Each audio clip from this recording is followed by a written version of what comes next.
Hello everyone, Grayson 1048. On this video I'll be showcasing my custom Ryu Hayabusa action figure collection. I undertook this project 1 month ago and it's finally finished, so I wanted to share it with you. All the figures originally were the NECA player selected Ninja Gaiden 2 Ryu Hayabusa, which came out in 2009. First off, the Isuna Drop. This isn't really a custom, but the Isuna Drop makes for so cool a pose it needed to be included. This was the first Ryu I bought over a decade ago, and he's the only one who isn't a bootleg. The victim of the Isuna Drop is the DC Collectibles Watchmen mime with a Marvel Select Wolverine head, and the wind effects came from the Toy Biz Fantastic Four movie Power Blast Invisible Woman. Moving on, the Tribal Spirit costume. This gold variation of Ryu's standard costume is the reward for beating Ninja Gaiden 2 on Master Ninja at the highest difficulty, so most players, including myself, wear it with pride. This was the first figure I ever customized, and I was sure I was gonna ruin it, so I didn't bother to take many pictures. The figure is almost a complete repaint. The only parts left untouched were the straps, Ryu's headpiece, and skin. If you know this costume, however, you'll notice the tribal markings are missing. Ever since I finished this figure, I was always on the fence about painting them, for as you can see in these pictures, not only are they very elaborate, they're also perfectly symmetrical, meaning the markings would have to be the exact same on both halves of Ryu's body, both on front and the back, neck to toe.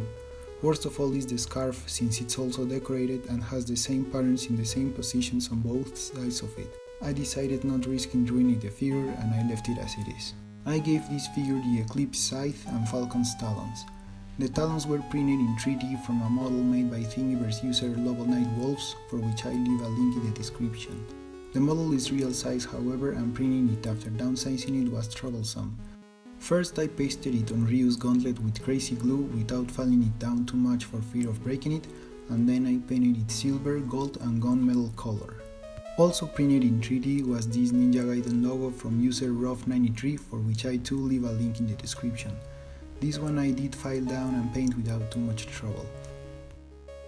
For the Eclipse Scythe, some time ago I was digging through my old action figures and found the Kenner Legends of the Dark Knight Twister Strike Scarecrow. More to the point, I found his scythe and instantly saw the potential it had for being customized. I used Tenji2's cover art and this artwork by DeviantArt user SDK0 as my main models. I carved these coffin light shapes out of tongue depressors, the crescent moon blade out of balsa wood, and I broke one of these mango forks for the 2-part spike at the top of the scythe. The rest of the materials were Lego pieces of different sorts. After cutting off the parts of the scythe and filing it down to make the top half thinner, I put the materials together and then I sculpted the missing part of the blade's body with epoxy clay. I didn't realize, however, that all the added weight from metal, plastic and clay was too much for the rubber to handle, and the scythe couldn't even stand straight without bending over. Fortunately, I noticed my paintbrush's rear end was exactly as thick as I needed, so I measured it, cut it off with a hacksaw and replaced rubber with wood. I originally intended to pose this Ryu as he is in the cover of Ninja Gaiden 2, but he cannot bend his elbow enough. He can't even come close to leaning the scythe on his shoulder. Thus the pose is impossible, so I had to improvise.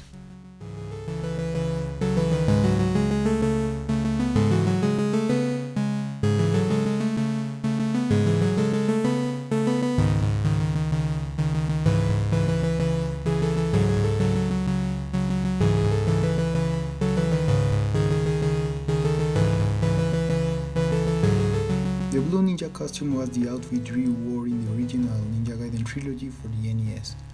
It was then revived as an alternate skin for Ryu in Ninja Gaiden Black and has remained as such in subsequent games, officially called Traditional Dark Blue in Razor's Edge, the latest entry on the series. Here's how the figure looked fresh out of the packaging.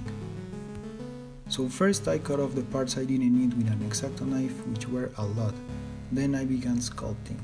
To give the pants cloth-like texture, I pressed the epoxy clay with the tip of my finger to make the creases and then softly held it with real cloth. The creases of the torso were too small to use my finger, so I marked them with a toothpick instead. Ryu's headband was also defined with a toothpick. Then I filed everything down just enough so that the sculpting defects were smoothed out, but the cloth-like texture wasn't lost. This costume is portrayed as different shades of blue as you can see in these pictures. I chose the one I liked the most and went with it, and I used a darker shade for the cloth creases. I then painted the little red triangle above the chest, and I had to repaint all of the skin parts cause they were damaged during sculpting. Ryu's head was troublesome. After repainting his face, I was unable to paint the outline of his eyes, so I had to leave them all white, and the colors of his headband were not as contrasting as I would have liked. Wanting to give my figure a touch of Mezco toys, I dyed real bandages red and black, cut them in thin stripes, and pasted them around Ryu's forearms and shins. You may have noticed this costume is portrayed both with a black and a blue scarf. Since I had an extra one from the next figure, I painted it blue, and now Ryu has interchangeable scarves. I chose to give this Ryu the blade of the Archfiend. First, I gave him a true dragon sword by gluing it and filing down a small translucent purple piece of plastic. Then I took the sword from this Robin figure since it's longer than Ryu's sword as the blade of the Archfiend is supposed to be. I painted it purple, grey, orange, black and gunmetal, and I made a red crooked line running down the blade to imitate the inscription it has in the games. I also had a spurt scabbard from the 4th Ryu figure, so I painted that with gold, and I wrapped orange thread around it, like the blade of the Archfiend's scabbard has.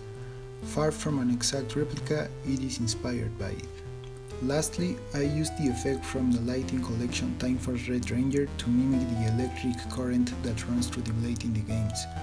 It should be orange, not yellow, and it never gets quite as big, but this looks good enough for me.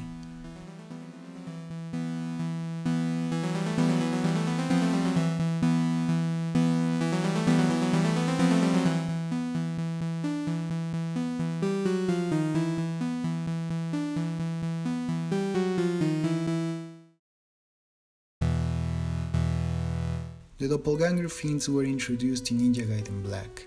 These demons mimic the powers, abilities, and skills of their enemies, which makes fighting them very challenging and entertaining. Known in later games as the Dragon Muscle Suit, Doppelganger is also an unlockable skin for the player to use. Here's the figure in packaging next to the would-be blue costume Ryu, and then after removing his scarf. Again, I started by cutting off the parts I didn't need, but I forgot to take pictures of that. After that, step 2 was covered in it neck to toe, excluding joints with a thin layer of epoxy clay, and filing it down to make it even thinner. Step 3, sculpting the figure's bracelets, shoulder pads and thigh area ornaments, and roughly sculpting the helmet. Step 4, sculpting and filing down pointy shoulder pads, and adding 4 small plastic spikes above the trapezius, the origin of which I will tell you about in a minute. Doppelganger's helmet was extremely difficult to sculpt. It was the hardest part of this entire project. It's a skeleton of something that resembles a face hugger from Alien without the tail. After sculpting it roughly, I cut and filed it down. I broke the fingers of the creature several times and I had to crazy glue them together, or in some cases, resculpt them entirely.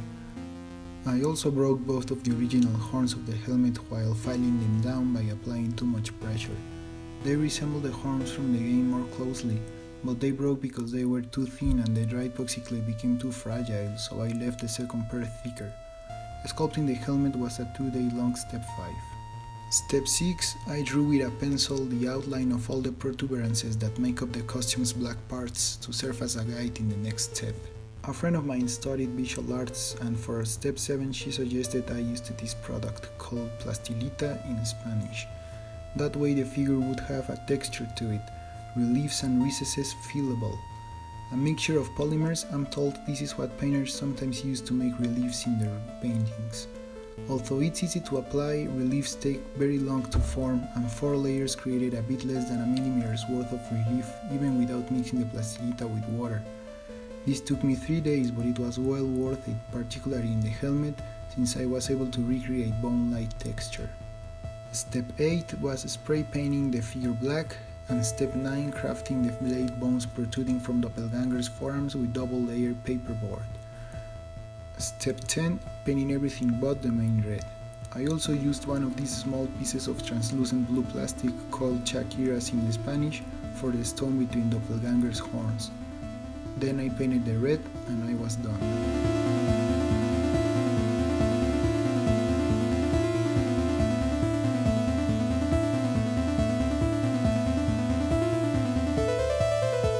Lastly, I gave Doppelganger the Lunar Staff, my favorite weapon in Ninja Gaiden.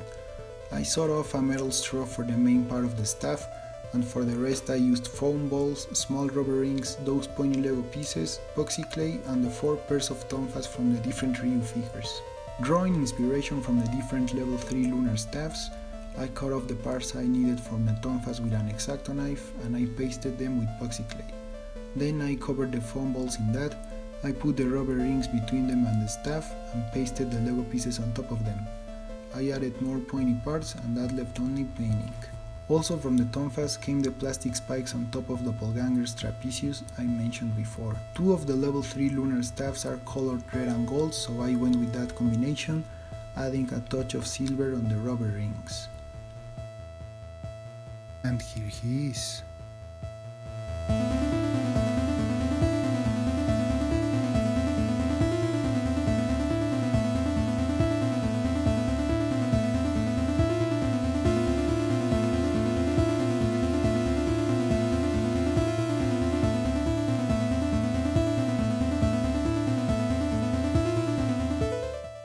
The music tracks on this video were 8-bit versions of the Ninja Gaiden 1 and Ninja Gaiden 2 main themes, and then a masked chorus from Ninja Gaiden 3. All were written down and recorded by me.